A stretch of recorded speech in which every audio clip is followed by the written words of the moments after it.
Hey everyone, it's Flak. One of the coolest things in Battlefield 5 is the V1 rocket. I made a video on the sound behind the German terror weapon and showcased its massive impact multiple times. Unfortunately, it looks like DICE may be nerfing it straight into the ground. In a recent post outlining potential changes from Battlefield 5's closed alpha feedback, DICE announced the intention to muck with the V1 in quite a few ways. I'm not a fan of this, and here's why. Developers say it was way too easy to call in the V1 rocket in Conquest.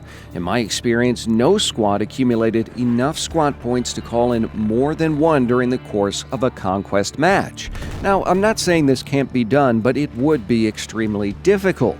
That would require 83,000 squad points, and the max my squad hit before the end of a game was just over 70,000. V1 call-ins do become a bit frequent at the end of a match simply because many squads are finally hitting that 41,500 squad point threshold to launch one. And in my opinion, this isn't a bad thing. It makes the action in Battlefield 5 more intense, more desperate, and more engaging. Hearing the V1 is terrifying, and it causes players to react in a number of ways. They need to identify if it's an enemy rocket and make a rough guess as to where it's headed. The current iteration in Battlefield 5 makes it valuable as an offensive weapon as well as a distraction. DICE are also reportedly considering ways to warn players about the V1, and I'm strongly against this. The weapon's arrival is already precipitated by a drone that is easily audible over the roar of battle. Players can quickly tell if it's friendly or enemy based on the direction the V1 is headed on Conquest. It can take around 30 seconds for a V1 to go from call-in to impact, and that's more than enough time for skilled players to identify the nature of the flying bomb, its likely target, and then vacate the area. If you're not paying attention when you hear the drone of the V1, that's your own fault. What the V1 doesn't need is a big outline of the blast zone on the minimap like the artillery strikes in Battlefield 1. I'm fine with an audible warning that says an enemy V1 rocket is inbound or something similar, but DICE had previously said they want players to focus on elements in the world. This was the thought process behind the removal of spotting Doritos.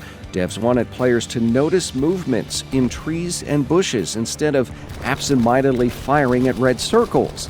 Adding some kind of visual warning system for the V1 stands in complete contradiction to this idea. It would also curb its effectiveness significantly. Pretty much no one dies from the artillery strike in Battlefield 1, primarily because there's a big red circle on the minimap that warns players to avoid the area. It's exceedingly simple. Devs are also discussing changes to the V1's blast radius.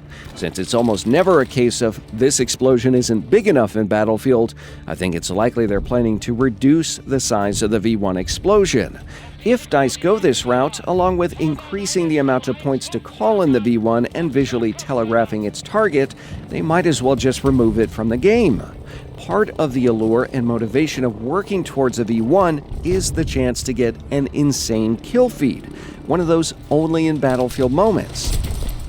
I held my breath every time one was about to strike, hoping to see that massive multi-kill. Squad reinforcements should feel powerful and rewarding.